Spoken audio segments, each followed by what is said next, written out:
Good afternoon and welcome to the Midday News. Here's what we have in the bulletin. St. James councillors at odds over cost of rehabilitation at Cornwall Regional Hospital.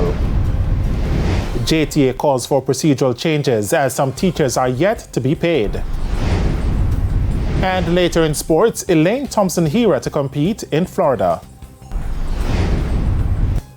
Thank you for joining us. I'm Shane Masters and here are the details. The recent announcement that the cost to renovate the Cornwall Regional Hospital in St. James has increased again is not sitting well with opposition councillors in the parish. Tempers flared at the recent municipal corporation meeting, with both sides at odds about the direction of the project. A heated exchange between councillors at Thursday's sitting of the St. James Municipal Corporation. Hold on.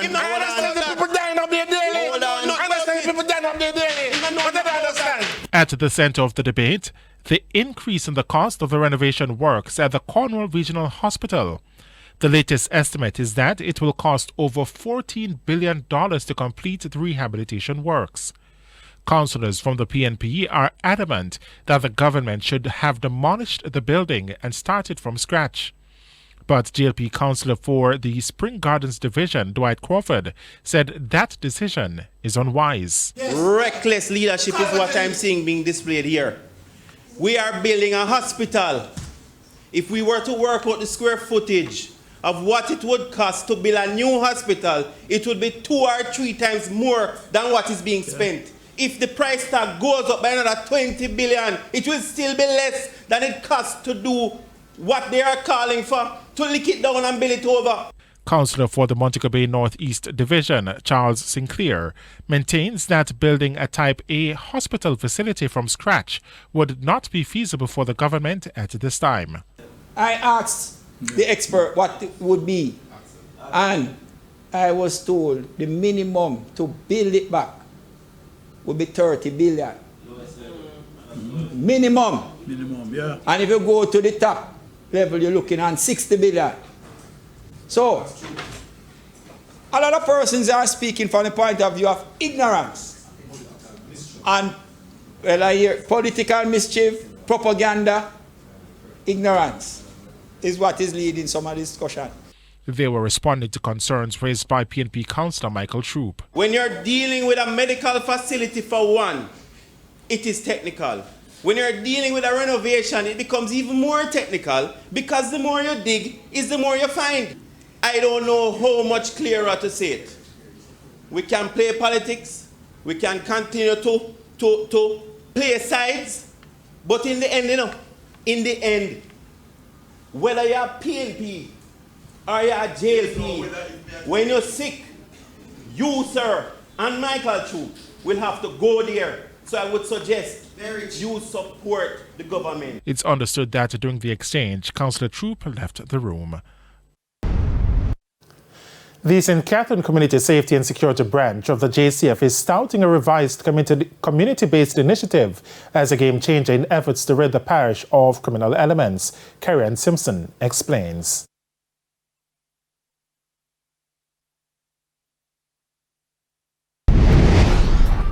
A youth-centered community approach to crime fighting. That's the crime fighting strategy now being employed by the Jamaica Constabulary Force JCF Community Safety and Security Branch. Senior Superintendent of Police Howard Chambers is head of the St. Catherine North Police Division. Somewhere about just over 2 years ago, we did scanning and critical analysis of the St. Catherine North Division.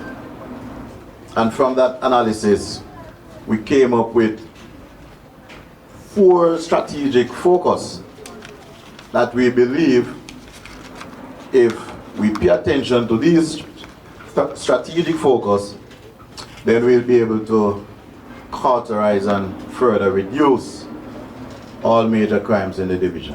That's how the St. Catherine North Cadet Corps, the first in the division, was birthed. The strategic focus mentioned are public order enforcement, hotspot controlling, anti-gang initiatives, and community engagement. The latter he believes is the most important. Without number 4, then I believe 1, 2, and 3 won't be sustainable.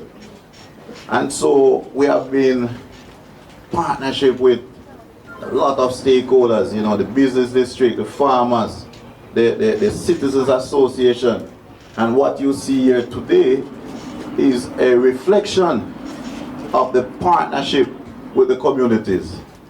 He says this game-changing initiative has been reaping positive results as the division has seen a reduction of 50% in major crimes when compared to last year. The Cadet Corps has a total of 40 youths from several communities in Spanish Town. And so if you realize, even at today's function, it's a full turnout of the parents of our cadet unit.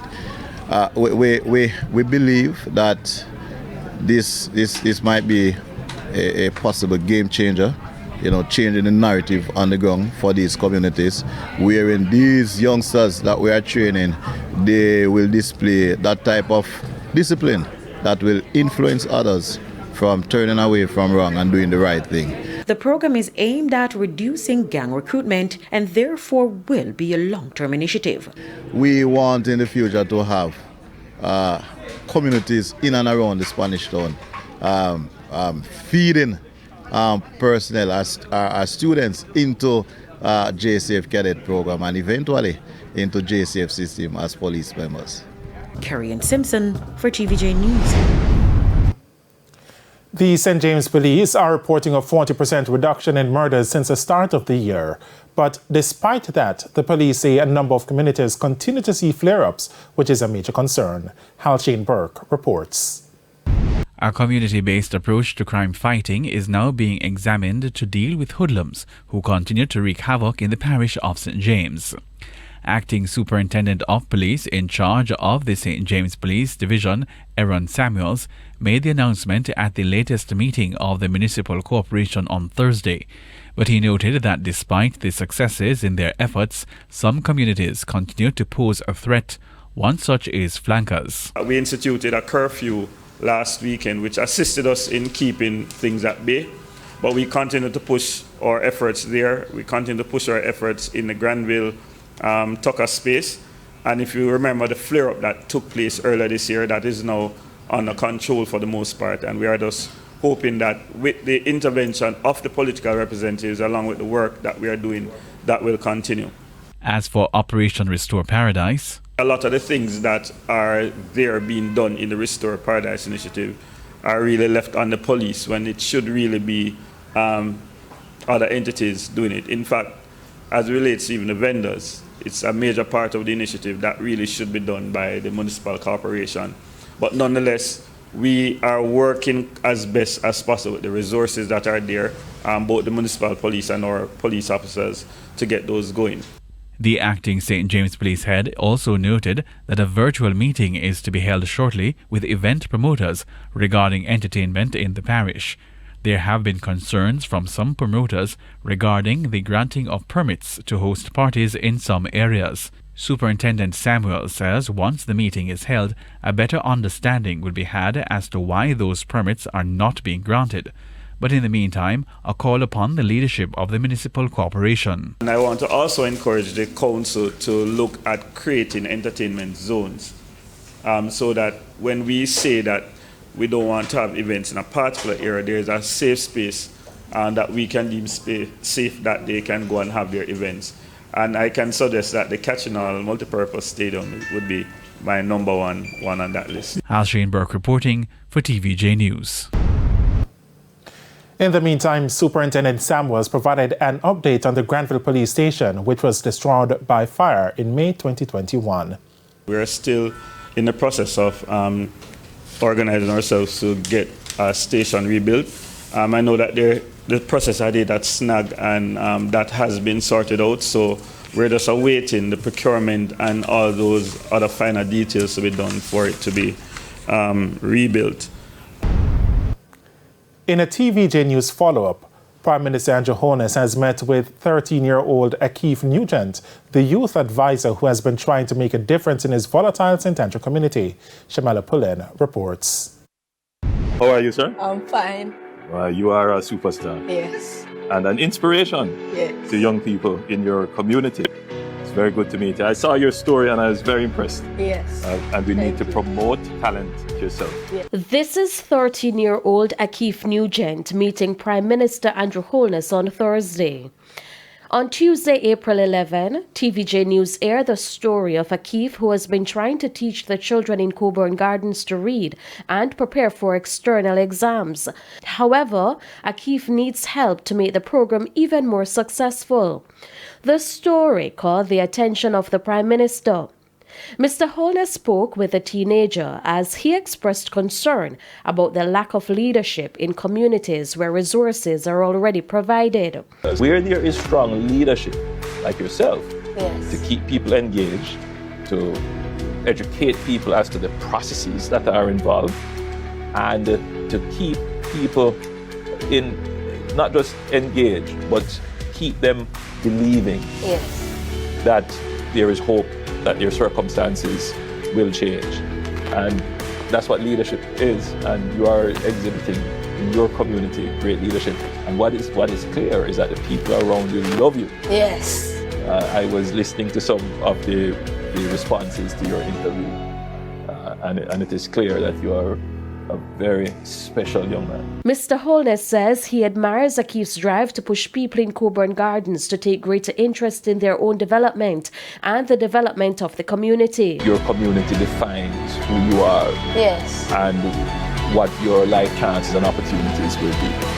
And you have defied that.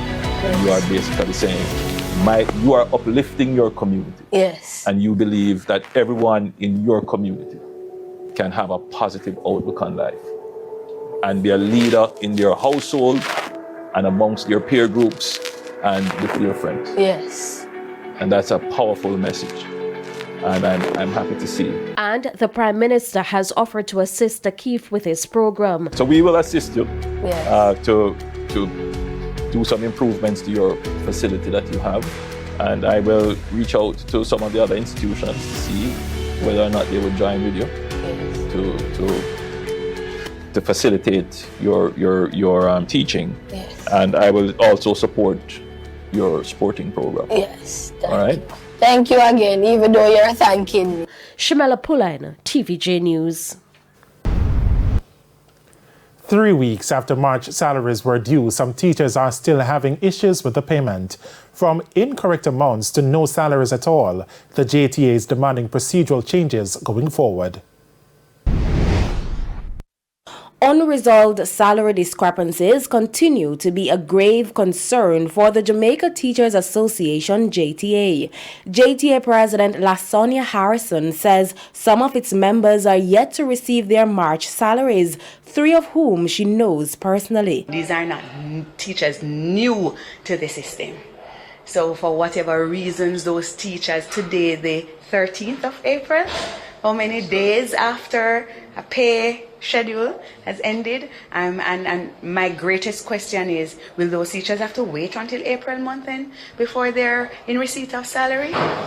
While for others, the expected amount based on the compensation review program has not been reflected on their pay slips. And if the teacher is not quite sure if the teacher got the right pay in the first place, if you got paid, from in March month end, if you're unsure if what you see on your pay stub is what is or what should be, and then you're going to add another thing on it come April, when will the teacher really know their true situation and what is in terms of their transitioning to this new wage structure and this wage agreement? The JTA president did not hesitate to highlight the concerns during a meeting with the Ministry of Finance and the Jamaica Confederation of Trade Unions.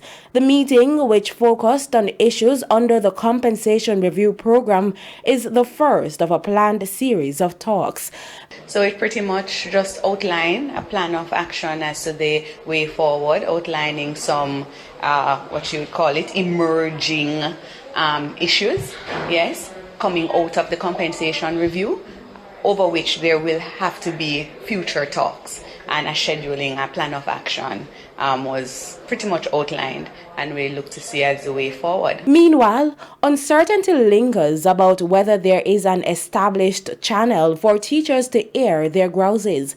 It's why the JTA is calling on the government to put something in place to facilitate any anomalies the teachers may have. We really need to make known publicly what are the mechanisms available for every teacher who has a concern and has a discrepancy or anomaly with their pay.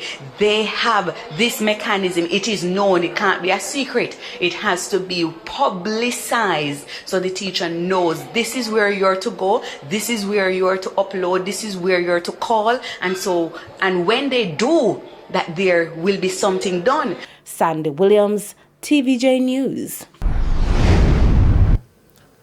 And it's time for the Business Minute. Jamaica's net international reserves rose in the month of March. At the end of the period, the reserves stood at $4.15 billion. That's $200.73 million more than February's reserves, which was valued at $3.93 billion. The Bank of Jamaica says the sum could cover up to 26 weeks of imported goods and services. Further afield, Delta Airlines has reported record advanced bookings for this summer, despite tickets costing 17% more this year. It's the latest sign the airline industry is doing well in the aftermath of the pandemic. Delta reported $163 million in earnings for the first 3 months of this year. That follows a loss of $784 million on that basis a year earlier, and it's up 14% from the same period in 2019. And that's it for the Business Minute. I'm Hal Shane Burke. The Business Minute. Time now for the top regional and international stories. In the region, the director of Pan American Health Organization, PAHO, Dr. Jarbas Barbosa, has called for greater investment in public health in the Americas, including the Caribbean, to ensure health systems are better able to respond to the demands of a future emergency while maintaining essential services. He says measures must be taken to improve health system preparedness for future emergencies. The PAHO director noted that while countries of the Americas were able to direct more funds towards emergency response at the height of COVID-19, regular spending on public health remains far below the recommended 6% gross domestic product (GDP).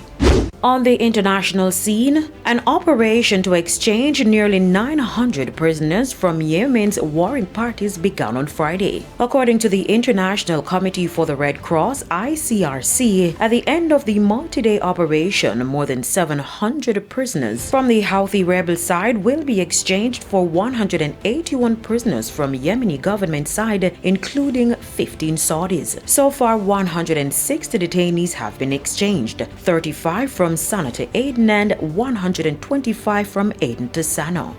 And new protests erupted across France ahead of a critical court ruling on planned pension reforms. Hundreds of thousands of demonstrators took to the streets, some clashing with police as public frustration turned increasingly violent. And those were the top regional and international stories. I'm Carrie Ann Simpson. We head to a quick break. When we come back, Jermaine Brown will have your midday sports report.